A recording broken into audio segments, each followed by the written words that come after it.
From Washington, this is VOA News.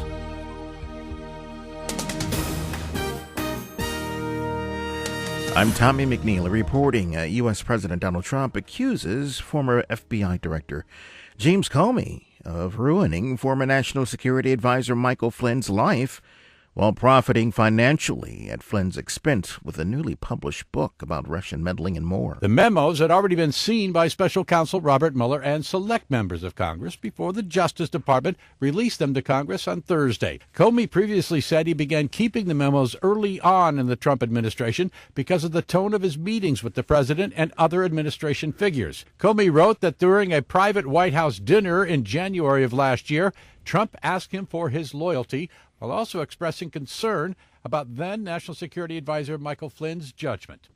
Tim McGuire, Washington. Not the gun, save the kids! Not the gun, save the kids! To mark the anniversary of the Columbine Massacre in 1999, where two school students went through the halls of their school, killing others and eventually themselves, students from the February 14th mass shooting in Florida of this year helped organize a national protest. The Parkland, Florida massacre triggered a national grassroots campaign for more restrictive gun control laws that include recent marches in Washington and other cities. Students from more than 2,600 high schools and other institutions across the country walked out of class for protest. The UN Refugee Agency has reported a first group of 53 Sudanese refugees living in Chad now returning to their homes, the same ones they fled in North Darfur more than a decade ago. The UN Refugee Agency says it hopes that this is the first repatriation of Sudanese refugees that will trigger the voluntary return of thousands more. This is VOA News. Ahead of an upcoming meetings between U.S. President Donald Trump and South Korean President Moon Jae-in, Moon says North Korea is not imposing conditions on summits.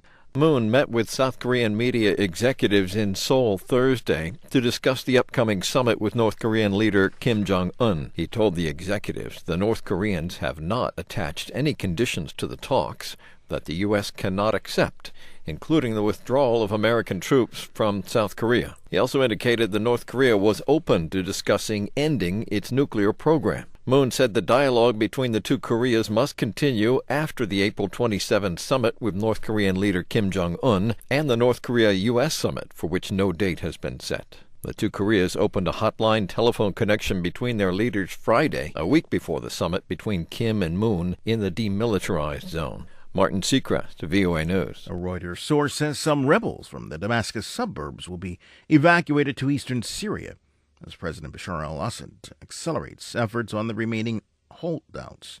Matthew Levertunda reports. A Reuters source familiar with negotiations between the insurgents and government said some fighters will be transported out. Some will go to eastern Syria, where Islamic State still holds some territory, and others to rebel enclaves in the northwest. One thing that is clear, those missile and airstrikes by Britain, France, and the United States against Assad last Saturday have had no effect in stopping him from accelerating efforts against the last rebel holdouts. Meanwhile, the international inspectors sent to investigate the suspected chemical attack that triggered the Western counterstrike are still yet to reach the site. A roadside bomb blast in Afghanistan, eastern Nangarhar province, killed at least 5 civilians and wounded more than 10 others. The victims were traveling to a district from the provincial capital, Jalalabad, when their passenger vehicle struck the bomb. Taliban insurgents and militants linked to the Afghan branch of the Islamic State terrorist group operate in Haskamina and several other districts there. The province borders Pakistan. Cities and nations are looking at banning plastic straws and stirrers in hopes of addressing the world's plastic pollution problem. The problem is so large, though, that scientists say that it's not nearly enough.